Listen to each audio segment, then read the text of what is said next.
TV가 왜 안 나와? 당신이 또 뭘 만진 거야? 저는 안 만졌어요. 거짓말하지 마. 당신 아니면 누가 만져? 도장만 찍으면 되잖아. 왜 이렇게 사람을 힘들게 만들어? 순자는 벽에 등을 붙인 채 남편을 바라봤습니다. 저 사람이 정말 내가 사랑했던 사람이 맞을까? 혼인신고 6개월 후 남편이 돌변했습니다. 대체 어디서부터 잘못된 걸까요? 삶은 원치 않는 방향으로 흘러갈 때가 참 많아. 이 사람을 처음 만난 3년 전 그 봄날로 돌아가 보겠습니다. 3년 전 4월이었습니다. 순자가 태수를 처음 만난 건 복지관 노래교실에서였습니다. 남편을 떠나보낸 지 3년째 되던 해였죠. 아들 둘은 각자 결혼해서 분당과 일산에 살았고 순자는 혼자 화곡동 아파트를 지키고 있었습니다. 외로움이라는 게 이렇게 무서운 줄 몰랐습니다. 아침에 눈을 뜨면 옆자리가 텅 비어 있었고 아무리 소리를 내도 대답해 주는 사람이 없었습니다. 밤에는 TV만 켜놓고 잠들었습니다. 처음엔 자식들이 자주 찾아왔지만 시간이 지나면서 발걸음은 뜸해졌습니다. 한 달에 한 번, 2달에 한 번. 며느리의 표정에서 의무감이 느껴질 때면 차라리 오지 말라고 하고 싶을 정도였습니다. 그렇게 하루하루를 견디던 어느 날, 동네 복지관에서 노래교실이 있다는 문자를 받았습니다. 집 안에 정적이 순자를 짓누르는 듯 했습니다. 순자는 망설임을 뒤로하고 새로운 변화를 찾아 복지관에 등록했습니다. 첫 수업날, 순자는 15분 일찍 도착했습니다. 강의실에는 이미 몇 명이 앉아 있었습니다. 모두 비슷한 또래였습니다. 60대 초중반쯤 되어 보이는 남녀들 서너 명이 모여 이야기를 나누고 있었습니다. 그때였습니다. 여기 자리 비었나요? 옆자리를 가리키며 한 남자가 물었습니다. 순자는 고개를 끄덕였습니다. 남자는 웃으며 앉았습니다. 저는 정태수라고 합니다. 처음 오셨어요? 네, 첫날입니다. 저는 김순자예요. 반갑습니다. 태수는 키가 175cm쯤 되어 보였고 머리는 반백이었지만 자세가 곧았습니다. 무엇보다 웃는 얼굴이 온화했습니다. 눈가에 잔잔한 주름이 있었는데 그게 묘하게 신뢰감을 줬습니다. 수업이 시작됐습니다. 선생님은 50대 초반쯤 되어 보이는 여자였습니다. 발성 연습부터 시작했습니다. 순자는 오랜만에 큰 소리로 노래를 부르며 마음이 조금 풀리는 걸 느꼈습니다. 수업이 끝나고 사람들이 하나둘 강의실을 나갔습니다. 순자도 가방을 챙기는데 태수가 말을 걸었습니다. 혹시 커피 한잔 하실래요? 복지관 앞에 괜찮은 카페가 있던데요. 순자는 잠시 망설였습니다. 낯선 남자와 커피를 마신다는 게 어색했습니다. 하지만 집에 가봤자 텅 빈 거실이 기다리고 있을 뿐이었습니다. 그러죠. 두 사람은 복지관 앞 카페로 갔습니다. 순자 씨는 어디 사세요? 화곡동입니다. 여기서 10분 거리예요. 오, 저도 화곡동입니다. 그렇게 가벼운 이야기로 시작했습니다. 동네 이야기, 날씨 이야기, 복지관 프로그램 이야기. 어색함이 조금씩 풀렸습니다.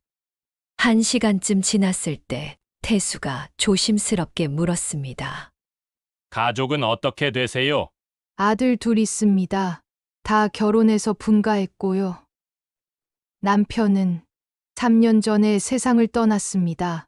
순자의 목소리가 낮아졌습니다. 태수는 고개를 끄덕였습니다. 저도 비슷합니다. 아내를 5년 전에 보냈습니다. 암이었어요. 딸 하나 있는데 미국에 삽니다. 1년에 한 번 올까 말까 해요. 목소리에 쓸쓸함이 묻어났습니다. 순자는 태수의 눈을 보았습니다. 그 눈에서 자신과 같은 외로움이 보였습니다. 힘드시겠어요? 처음 1년은 정말 지옥이었습니다. 집에 들어가면 아내가 없다는 게 실감이 안 났어요. 항상 밥을 차려놓고 기다렸었는데 두 사람은 잠시 침묵했습니다. 서로의 아픔을 이해하는 침묵이었습니다. 그날 이후 두 사람은 노래교실에서 자주 마주쳤습니다. 수업이 끝나면 자연스럽게 커피를 마셨고 이야기는 점점 깊어졌습니다. 한 달쯤 지났을 때 태수가 등산을 가자고 제안했습니다. 이번 주말에 북한산 어때요? 날씨도 좋다던데요. 순자는 망설였습니다. 커피 마시는 것과 등산은 달랐으니까요.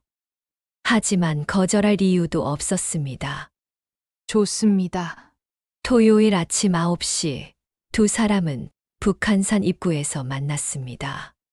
태수는 등산복을 단정하게 차려입고 있었습니다. 순자도 오랜만에 꺼낸 등산복을 입었습니다. 등산로를 오르기 시작했습니다. 태수는 앞서거니 뒤서거니 하며 순자의 보폭에 맞춰 걸었습니다. 가파른 길에서는 손을 내밀어 주었습니다. 조심하세요. 여기 돌이 미끄럽습니다. 손을 잡는 순간 순자의 가슴이 두근거렸습니다. 오랜만에 느껴보는 감정이었습니다. 태수의 손은 따뜻했습니다. 정상에 오르자 서울 시내가 한눈에 보였습니다. 태수가 준비해온 김밥을 꺼냈습니다. 아침에 제가 직접 쌌습니다. 맛은 보장 못하지만요. 순자는 김밥을 한 입 빼어 물었습니다. 생각보다 맛있었습니다. 맛있네요. 하도 혼자 살다 보니 요리도 배웠습니다. 두 사람은 김밥을 나눠 먹으며 이야기를 나눴습니다. 과거 이야기, 현재 이야기, 미래 이야기. 태수는 자신을 전직 공무원이라고 소개했습니다. 구청 세무과에서 30년을 근무하다 명예퇴직했고 지금은 연금으로 생활한다고 했습니다. 연금이 얼마나 나오세요? 순자가 조심스럽게 물었습니다. 한 달에 280만 원 정도요. 혼자 살기엔 넉넉해요. 순자는 안심했습니다.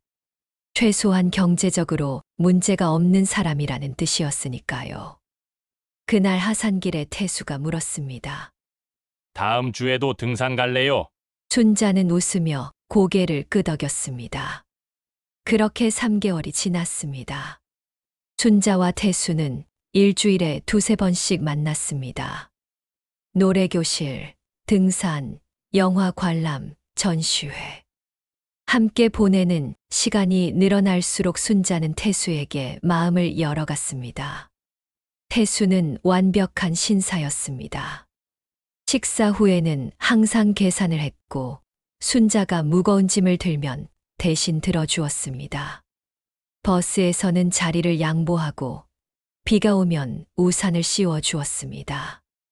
무엇보다 말을 잘 들어줬습니다. 순자가 하는 이야기에 고개를 끄덕이며 공감해 주었습니다. 전 남편 이야기를 할 때도 질투하지 않았습니다. 좋은 분이셨나 봐요. 순자 씨가 이렇게 오래 기억하시는 걸 보니까요. 태수의 말에 순자는 눈물이 날 뻔했습니다. 아들들도 아버지 이야기를 꺼내면 불편해했는데 태수는 달랐습니다. 6개월쯤 지났을 때 태수가 고백했습니다. 순자 씨, 저랑 계속 만나 주실래요? 진지하게요. 순자의 가슴이 두근거렸습니다. 60대에 다시 사랑을 한다는 게 쑥스러웠지만 동시에 가슴이 설렜습니다. 저도 좋아요. 순자가 작게 대답했습니다.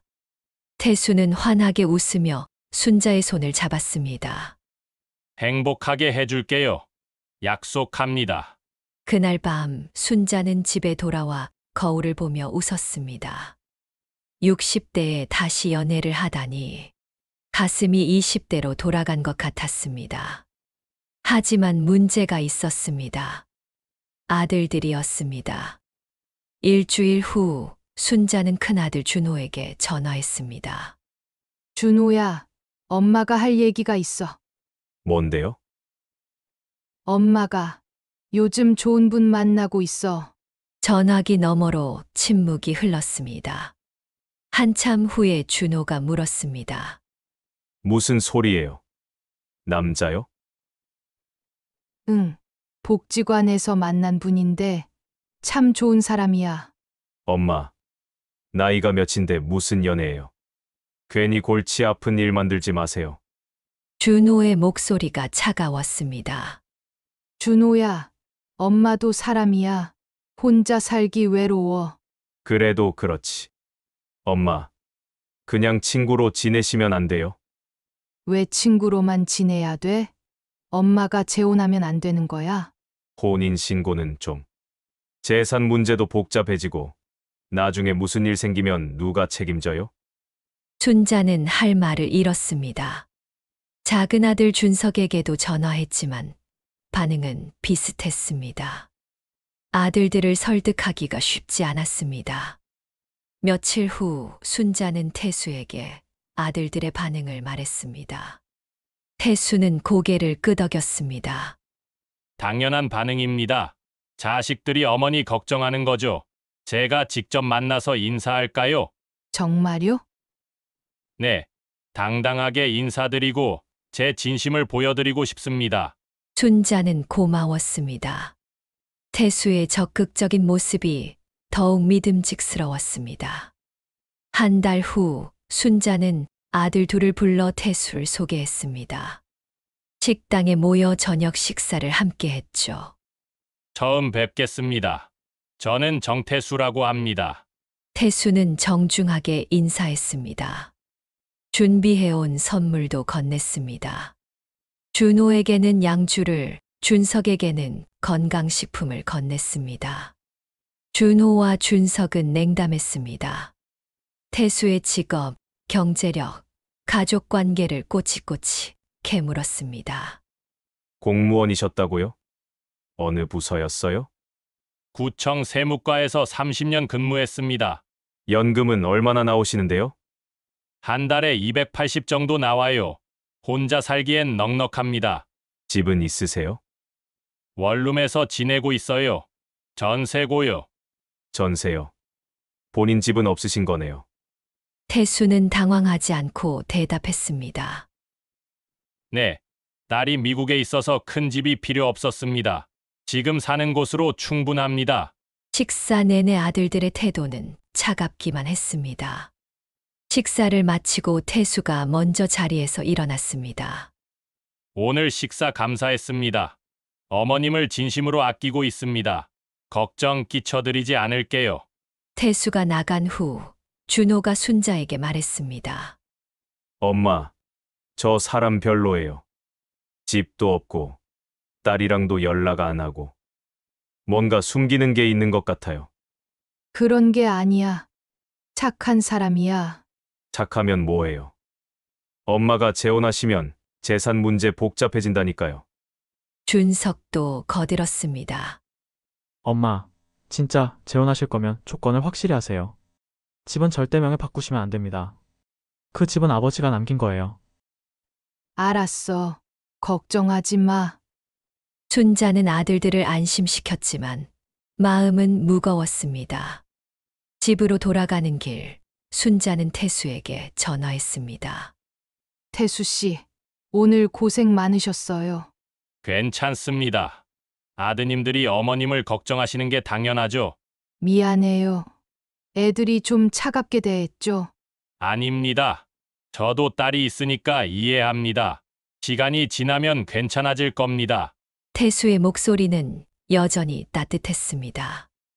순자는 조금 안심했습니다. 그 후로도 두 사람은 계속 만났습니다. 아들들의 반대에도 불구하고 순자는 태수와의 관계를 이어갔습니다. 1년이 지났습니다. 태수는 여전히 순자에게 헌신적이었습니다. 순자가 감기에 걸렸을 때는 죽을 끓여왔고 병원 갈 때는 동행해 주었습니다. 순자의 생일에는 케이크와 꽃다발을 준비했습니다. 순자는 점점 태수 없는 삶을 상상할 수 없게 됐습니다. 그가 곁에 있으면 세상이 따뜻했습니다. 2년째 태수가 프러포즈를 했습니다. 두 사람은 명동 거리를 걷고 있었습니다. 화려한 네온사인들이 거리를 밝히고 있었죠. 순자 씨, 저와 결혼해 주시겠습니까? 순자의 눈에 눈물이 고였습니다. 62세에 받는 프러포즈. 믿기지 않았습니다. 네. 좋아요. 태수는 반지를 순자의 손가락에 끼워 주었습니다. 행복하게 해줄게요. 태수가 순자를 껴안았습니다. 순자는 그의 품에 안겨 눈물을 흘렸습니다. 행복한 눈물이었습니다. 결혼 준비는 조용히 진행됐습니다. 순자는 다시 아들들을 설득했습니다. 이번에는 조건을 제시했습니다. 재산은 절대 건드리지 않을게. 집도 명예 안 바꿀게. 그냥 동반자로 살 거야. 준호는 여전히 불만이었지만 더 이상 반대하지는 않았습니다. 알겠어요, 엄마. 대신 혼인신고 전에 재산 관계는 확실히 정리하세요. 나중에 문제 생기면 엄마가 힘들어요. 준석도 같은 의견이었습니다. 엄마, 혼전 계약서 같은 거 쓰시는 게 좋을 것 같아요. 요즘은 다들 그렇게 한대요. 하지만 순자는 거부했습니다. 그건 태수 씨한테 신뢰야. 우리 서로 믿는데 무슨 계약서를 써? 결국 계약서 없이 혼인신고를 하기로 했습니다. 태수도 순자의 말에 고개를 끄덕였습니다. 저는 순자 씨만 있으면 됩니다. 재산은 신경 안 씁니다. 제 연금으로 충분히 살 수 있으니까요. 그 말을 믿었습니다. 3년 가까이 함께하면서 태수는 단 한 번도 돈 이야기를 꺼내지 않았으니까요. 혼인신고는 3년째 되던 해 3월에 했습니다. 구청에 가서 서류를 제출하고 점심을 먹었습니다. 특별한 결혼식은 없었습니다. 두 사람 모두 재혼이었고 나이도 있었으니까요. 이제 우리 진짜 부부네요. 태수가 웃으며 말했습니다. 순자도 웃었습니다. 앞으로 남은 인생을 함께할 동반자가 생겼다는 게 든든했습니다. 태수는 자신의 원룸을 정리하고 순자의 화곡동 아파트로 들어왔습니다. 32평 아파트는 두 사람이 살기에 충분했습니다. 방 하나를 태수의 서재로 만들었습니다. 태수는 책을 좋아했고 틈틈이 글도 썼습니다. 처음 한 달은 정말 달콤했습니다. 아침 7시 태수가 먼저 일어나 커피를 내렸습니다. 커피 향에 잠에서 깬 순자는 부엌으로 나갔습니다. 잘 잤어요? 태수가 웃으며 커피를 건넸습니다. 두 사람은 함께 아침을 먹고 한강 공원으로 산책을 갔습니다. 손을 잡고 걷는 게 자연스러웠습니다. 저녁에는 함께 저녁을 만들어 먹었습니다. 태수는 요리를 제법 잘했습니다. 된장찌개, 김치찌개, 불고기까지. 순자가 설거지를 하려고 하면 태수가 말렸습니다. 제가 할게요. 당신은 쉬세요. 그런 태수가 고마웠습니다. 전 남편도 좋은 사람이었지만 집안일은 거들지 않았으니까요. 한 달이 지나고 두 달이 지났습니다. 그런데 조금씩, 아주 조금씩 이상한 일들이 생기기 시작했습니다. 혼인신고 2개월째 태수의 말투부터 바뀌었습니다. 이제 반말을 하기 시작했죠. 여보, 우리 집 등기부등본 좀 볼 수 있을까? 혹시 대출이 있는지 확인하려고. 순자는 고개를 가우뚱했습니다. 대출은 없어요. 왜요? 그냥 궁금해서. 부부인데 이런 것도 공유해야 하지 않아? 미묘한 불편함이 스쳤지만 순자는 대수롭지 않게 여겼습니다. 부부니까 궁금할 수도 있겠지 하고 생각했습니다. 며칠 후 태수는 또 다른 질문을 했습니다. 여기 집값이 요즘 얼마나 되지? 10억쯤 되나? 네, 그 정도 할 거예요. 태수는 고개를 끄덕이며 핸드폰으로 뭔가를 검색했습니다. 부동산 시세를 찾아보는 것 같았습니다. 춘자는 왠지 모를 불안감이 들었지만 물어보지 않았습니다. 어느 날 태수는 순자에게 통장을 보여달라고 했습니다. 당신 생활비가 얼마나 드는지 알아야 내가 보탤 수 있잖아. 춘자는 망설였습니다. 통장에는 전 남편의 사망보험금, 일부인 5천만 원과 국민연금이 들어오고 있었습니다. 괜찮아요. 제가 알아서 할게요. 춘자가 거절하자 태수의 표정이 굳었습니다. 눈빛이 차가워졌습니다. 하지만 곧 다시 웃었습니다. 그래, 뭐, 당신이 알아서 해. 목소리에 가시가 돋쳐 있었습니다. 춘자는 가슴이 답답했습니다. 그리고 며칠 뒤 태수가 말했습니다. 생활비 카드 좀 잠깐 쓸게. 장 좀 봐야 하는데 현금이 없네. 춘자는 별 생각 없이 카드를 건넸습니다. 태수는 그날 저녁 돌려줬지만 그 일 이후 카드 비밀번호를 이미 알게 된 상태였습니다. 어느 날 밤 태수는 늦게까지 방에서 전화 통화를 했습니다. 목소리가 작아서 내용은 들리지 않았지만 분위기가 심상치 않았습니다. 춘자는 방문 앞에 서서 귀를 기울였습니다. 아니, 아직이야. 좀 더 시간이 필요해. 그래, 알았어. 조금만 기다려. 이번엔 확실해. 10억이야. 누구와 통화하는 걸까요? 순자는 물어보고 싶었지만 참았습니다. 몇 주가 흐르고 태수의 태도가 더 차가워졌습니다. 저녁 식사 중이었습니다.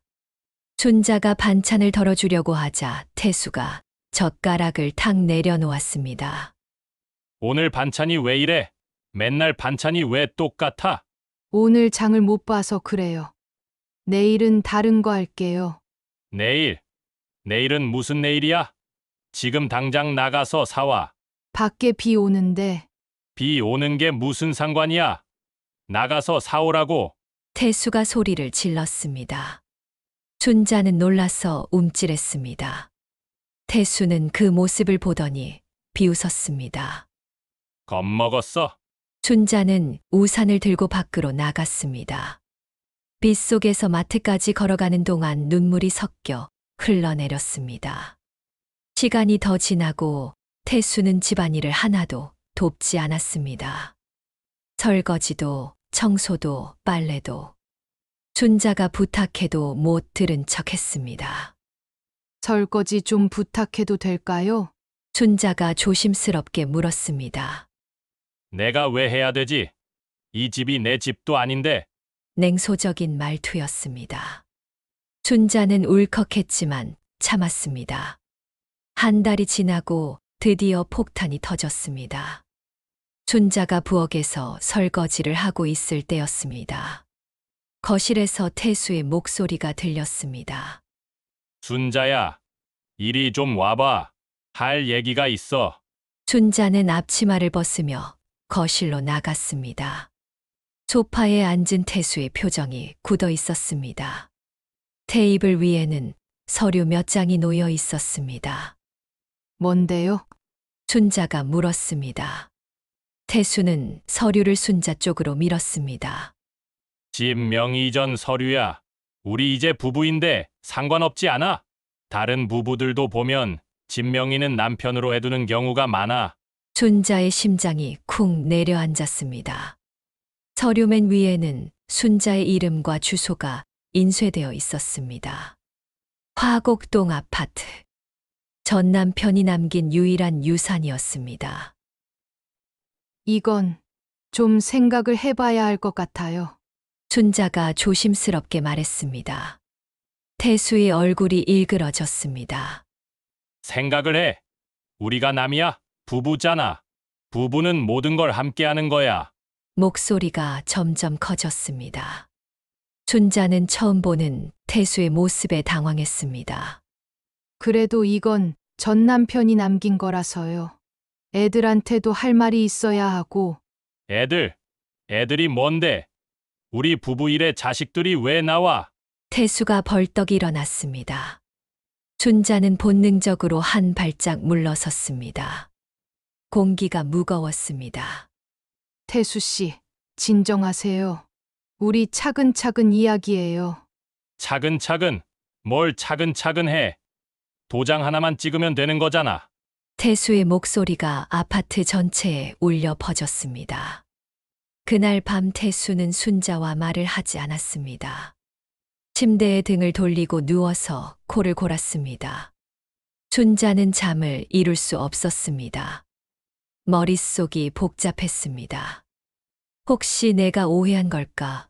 부부니까 명의는 상관없는 건가?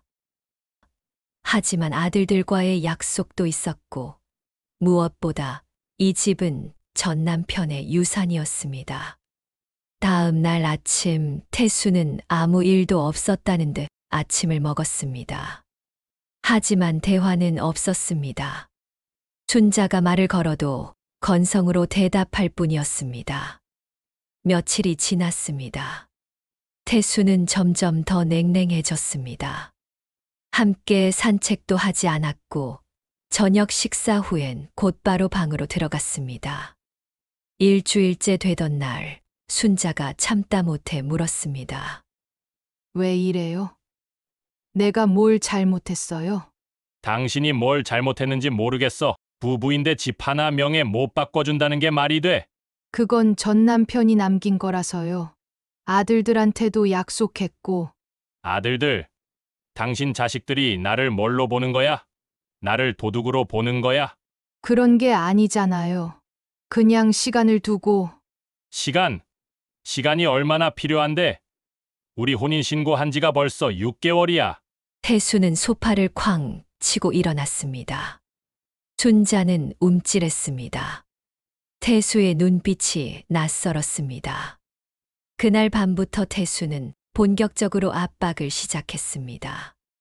아침에 일어나면 서류를 테이블에 놓아뒀고 밤에는 똑같은 말을 반복했습니다. 명의 이전 서류에 도장만 찍으면 돼. 간단한 거야. 왜 이렇게 사람을 힘들게 만들어? 순자는 버텼습니다. 하지만 매일 반복되는 압박이 견디기 힘들었습니다. 2주째 태수는 생활비를 한 푼도 내지 않았습니다.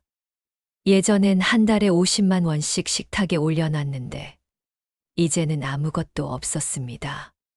생활비 좀 주실래요? 순자가 조심스럽게 물었습니다.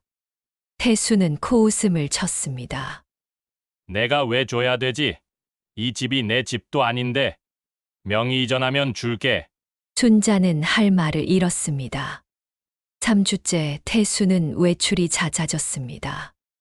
어디 가냐고 물어도 대답하지 않았습니다. 밤 10시가 넘어서 들어오는 날도 있었습니다.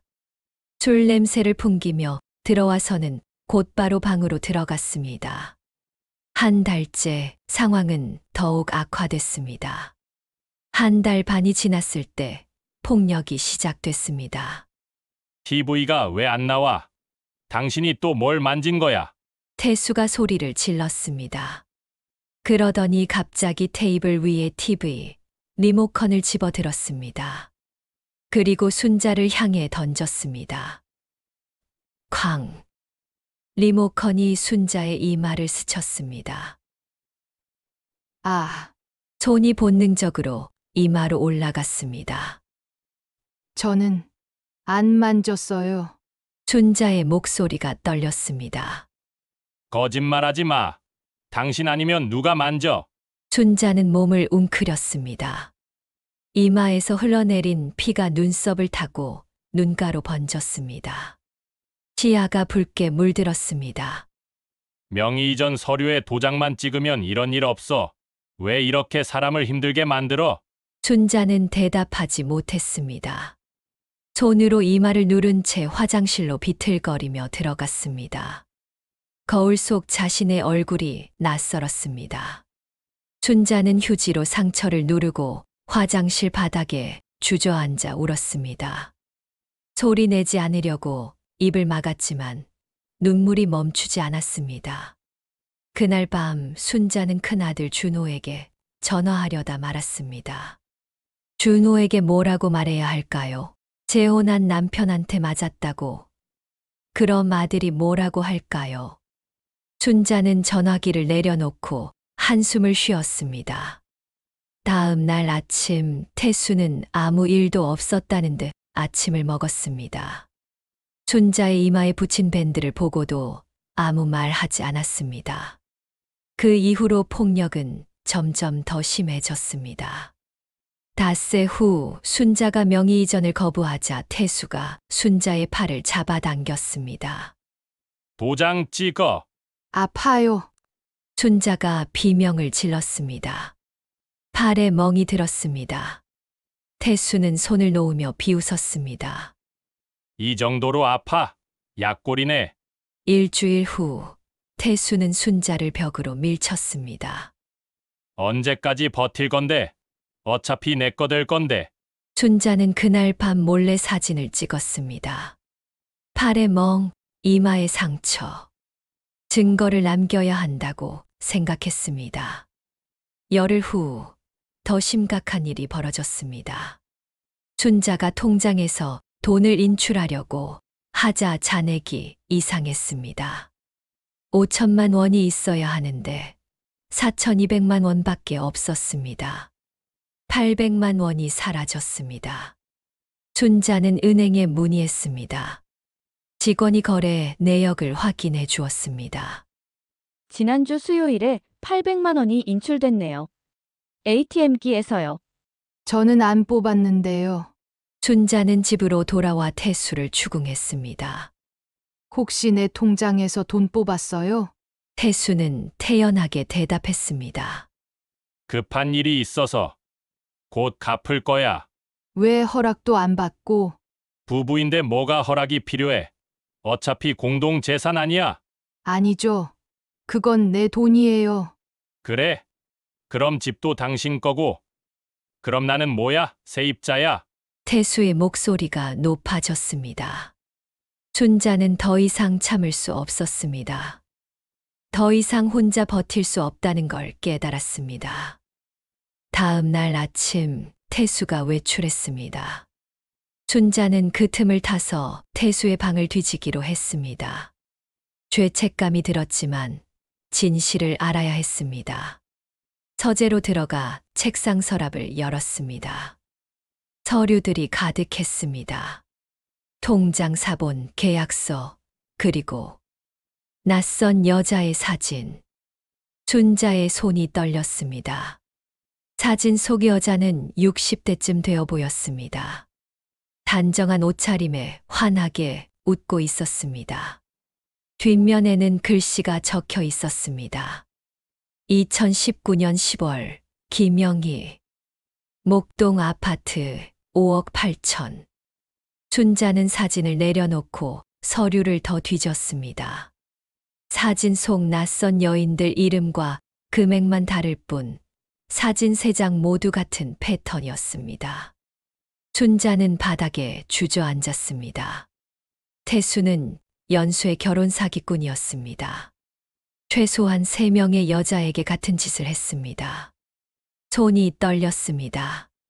사진 속 여자들은 모두 행복하게 웃고 있었습니다. 자신처럼 태수를 사랑했겠죠. 그리고 자신처럼 배신당했을 겁니다. 순자는 서류들을 핸드폰으로 찍었습니다. 하나하나 빠짐없이 찍었습니다. 증거가 필요했으니까요. 서랍을 다시 뒤지자 통장 사본이 나왔습니다. 태수의 통장이었습니다. 입금 내역을 보니 놀라운 금액들이 찍혀 있었습니다.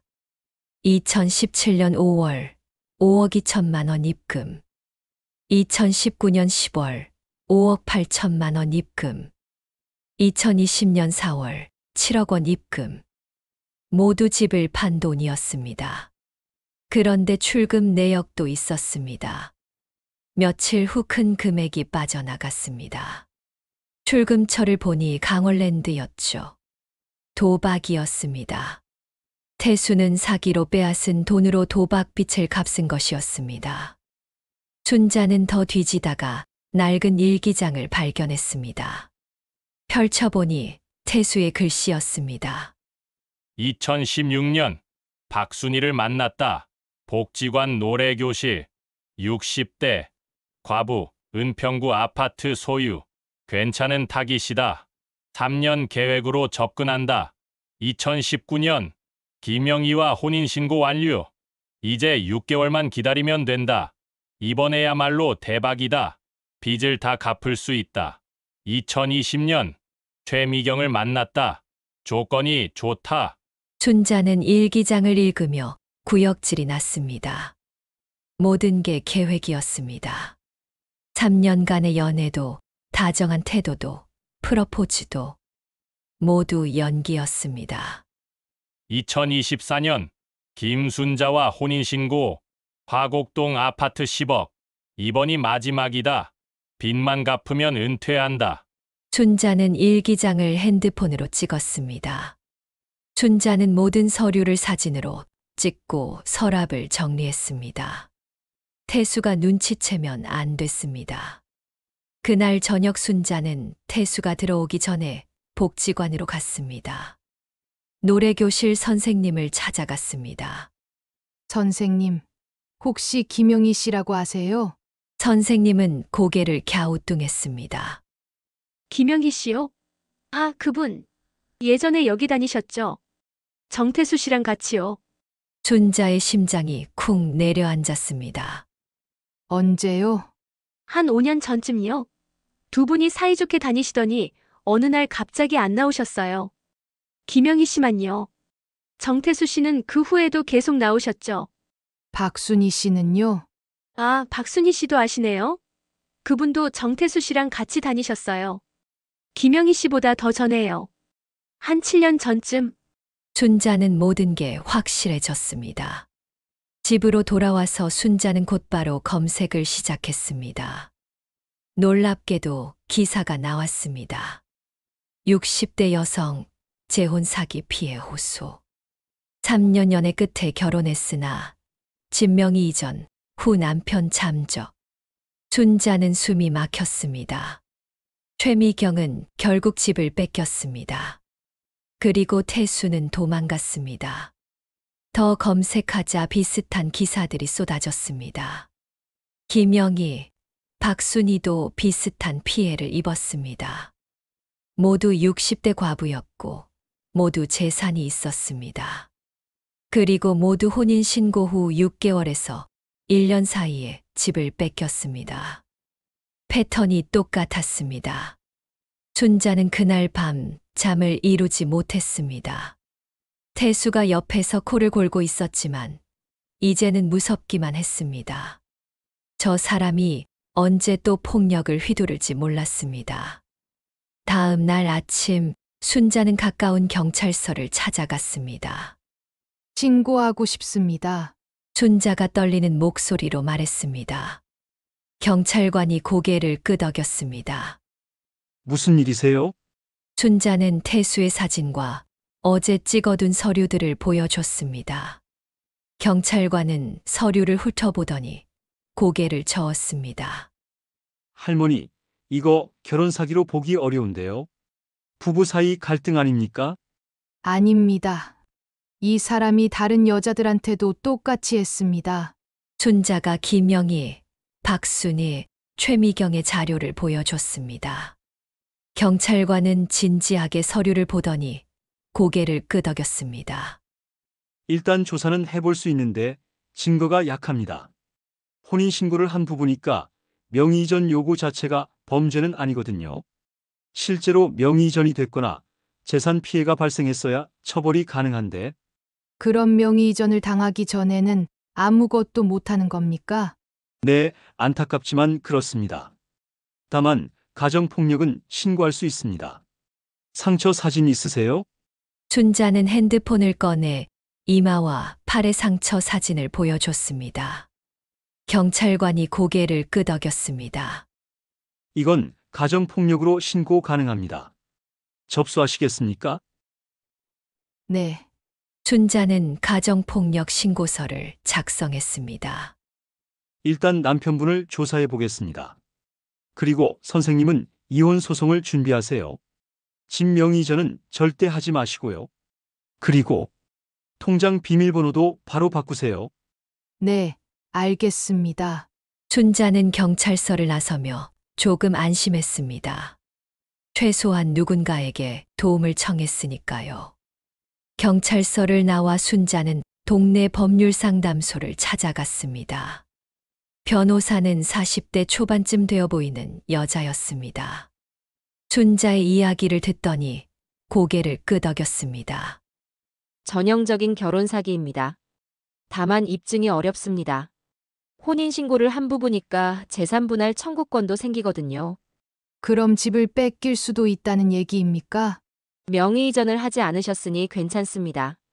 다만 이혼 소송 과정에서 재산 분할을 요구할 수 있습니다. 얼마나요? 그 사람 재산을 가져가지 못할 겁니다. 증거만 확보하면 이길 수 있어요. 하지만 가정폭력과 결혼 사기 정황도 있으니까 재산 분할을 인정하지 않을 가능성도 큽니다. 순자는 한숨을 쉬었습니다.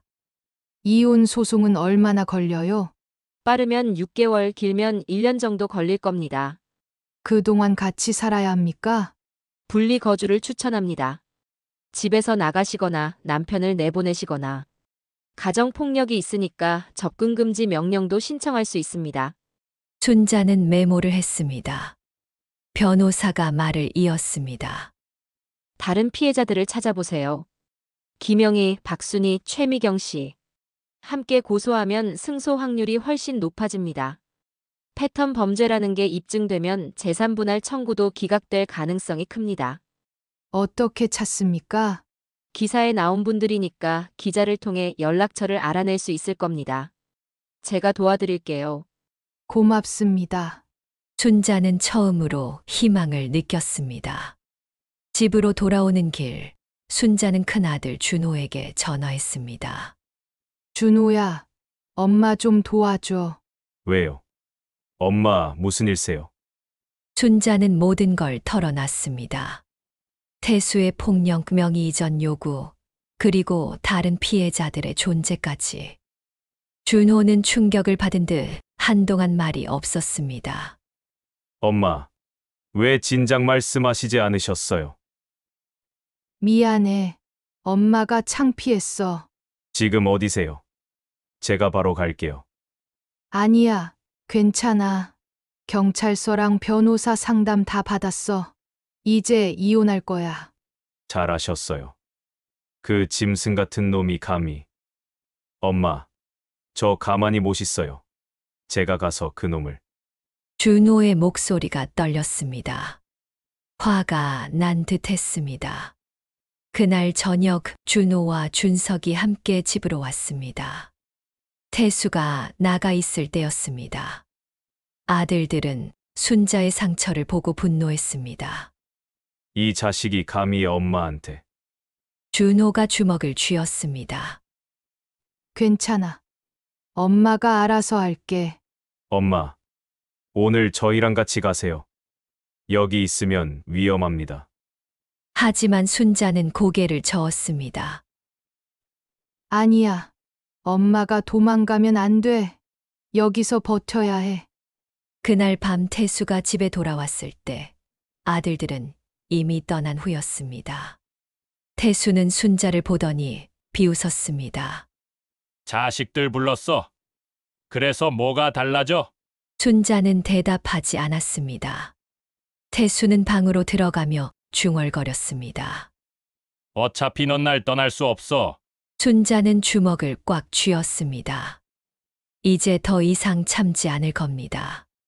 3일 후 변호사의 도움으로 순자는 최미경의 연락처를 알아냈습니다.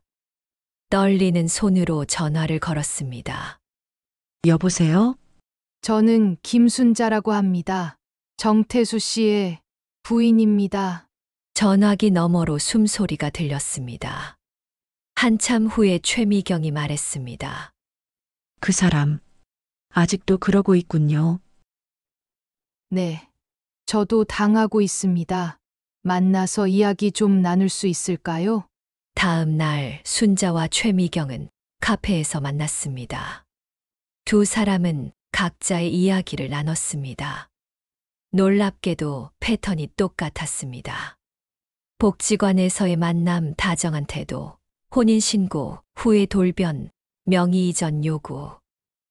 저는 명의 이전을 해줬습니다. 최미경이 눈물을 흘렸습니다.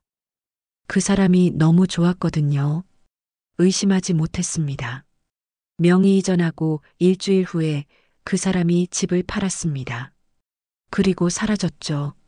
경찰은 뭘 합니까? 찾을 수 없대요. 그 사람 주민등록도 옮겨놨고 핸드폰도 바꿨대요. 흔적도 없대요. 순자는 소름이 돋았습니다. 자신도 위험했습니다. 저는 명의 이전을 아직 안 해줬습니다. 그래서 매일 폭력에 시달리고 있습니다. 최미경이 순자의 손을 잡았습니다. 절대 명의 이전 해주지 마세요. 저처럼 되면 안 됩니다. 두 사람은 함께 김영희와 박순희도 찾아냈습니다. 모두 비슷한 사연을 가지고 있었습니다. 일주일 후, 네 명은 한 카페에서 모였습니다. 각자의 피해 상황에 대해 서로 공유했습니다. 네 명은 서로를 보며 눈물을 흘렸습니다. 그리고 결심했습니다. 함께 싸우기로. 우리 함께 고소합시다. 순자가 말했습니다. 세 사람은 고개를 끄덕였습니다. 다음 날, 네 명은 함께 경찰서를 찾아갔습니다. 이번엔 증거가 충분했습니다. 네 명에 일치하는 증언, 서류, 사진. 경찰은 태수를 불러들였습니다. 태수는 처음엔 부인했습니다. 하지만 피해자의 증언과 일기장, 서류들이 제출되자 할 말을 잃었습니다. 특히 태수의 일기장이 결정적이었습니다. 모든 범행이 계획적이었다는 증거였습니다. 태수는 결국 재판을 받게 되었습니다. 법정에서 검사가 물었습니다. 피고인은 왜 이런 범행을 저질렀습니까? 태수는 고개를 숙인 채 대답했습니다. 도박빚 때문이었습니다. 처음엔 조금만 해보려고 했는데 자꾸 잃으니까 더 큰 돈이 필요했습니다. 피해자들에게 할 말이 있습니까? 죄송합니다. 태수가 작게 말했습니다. 재판은 8개월 걸렸습니다. 태수는 끝까지 재산 분할을 요구했지만 법원은 순자의 손을 들어줬습니다. 피고인의 혼인은 처음부터 사기 목적이었으므로 재산분할 청구권을 인정할 수 없음. 오히려 피고인은 원고에게 위자료 3천만 원을 지급할 것. 또한 피고인은 사기죄로 징역 4년에 처함. 판결문을 받아든 순자는 눈물을 흘렸습니다. 긴 싸움이 끝났습니다. 태수는 항소했지만 기각됐습니다. 증거가 너무 명백했습니다. 법정 밖에서 4명의 여자는 서로를 껴안았습니다. 고생 많으셨습니다. 우리가 해냈습니다. 이제 끝났습니다. 4명은 울고 웃었습니다. 그날 저녁 순자는 집으로 돌아왔습니다. 화곡동 아파트. 전 남편이 남긴 집. 이제 다시 순자 혼자 사는 집이 됐습니다. 처음 며칠은 허전했습니다. 비록 마지막 몇 개월은 지옥이었지만 그 전 추억은 행복했었습니다. 아니, 행복하다고 착각했었습니다. 하지만 곧 일상을 되찾았습니다. 순자는 김영희, 박순희, 최미경과 자주 만났습니다. 비슷한 경험을 한 사람들끼리 서로를 위로했습니다. 한 달 후, 4사람은 함께 피해자 모임을 만들었습니다. 황혼 재혼 피해자 연대. 비슷한 피해를 당한 분들을 돕기 위해서였습니다. 복지관과 지역신문에 홍보했고, 하나둘 연락이 오기 시작했습니다. 순자는 자신의 경험을 나누며 다른 사람들을 도왔습니다.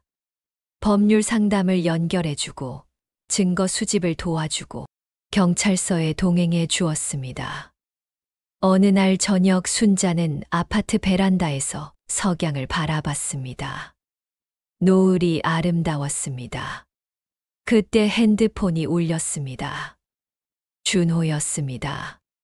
엄마, 이번 주말에 손주들 데리고 갈게요. 그래. 엄마가 맛있는 거 해줄게. 전화를 끊고 순자는 미소 지었습니다. 순자는 복지관 노래교실에 다시 나가기 시작했습니다. 이번엔 조심스러웠습니다. 누군가 다가와도 경계심을 늦추지 않았죠. 하지만 완전히 마음을 닫지는 않았습니다. 사람을 믿되 경계는 지키는 법을 배웠으니까요. 저녁에 집에 돌아와 혼자 밥을 먹었습니다. TV를 켜고 뉴스를 봤습니다. 황혼이혼, 재혼 사기 특집이었습니다. 순자는 고개를 끄덕였습니다. 자신만 당한 게 아니었습니다. 많은 사람들이 비슷한 일을 겪고 있었습니다. 안방으로 들어온 순자는 침대에 누워 천장을 바라봤습니다. 태수를 처음 만났던 순간이 떠올랐습니다. 그때로 돌아간다면 어떻게 할까요? 아마 또 만났을 것 같았습니다. 외로움은 어쩔 수 없으니까요. 하지만 조금 더 조심했을 겁니다. 혼인신고 전에 재산 보호 조치를 했을 것이고 아들들의 말에 귀 기울였을 겁니다. 순자는 눈을 감았습니다. 내일은 또 다른 하루가 시작될 것이었습니다. 이제는 혼자가 아니라는 확신 속에 진정한 평화를 찾았습니다. 오늘 이야기 어떠셨나요? 황혼기의 외로움은 누구나 느낄 수 있는 인간 본연의 감정입니다. 이 이야기는 외로움이 얼마나 사람을 취약하게 만들고 때로는 잘못된 판단으로 이끌 수 있는지를 생생하게 보여줍니다. 하지만 순자 씨는 무너지지 않았습니다. 사랑이라는 이름으로 찾아온 지독한 배신과 폭력 속에서도 그녀는 진실을 외면하지 않았고 결국 스스로의 삶과 존엄을 지켜냈습니다. 외로움이라는 감정은 우리 모두가 이해하고 보듬어야 할 마음이지만 그 감정을 이용하려는 어둠의 그림자 또한 분명 존재한다는 것을 기억해야 합니다. 황혼기의 사랑도 아름답습니다. 하지만 때로는 냉정한 이성으로 관계를 살피고 현명한 경계를 설정하는 지혜가 필요합니다. 그것이 진짜 성숙한 사랑입니다. 여러분의 경험이나 조언이 있다면 댓글로 나눠주세요. 우리 모두의 지혜가 모여 더 나은 노후를 만들 수 있습니다. 구독, 좋아요는 제게 큰 힘이 됩니다.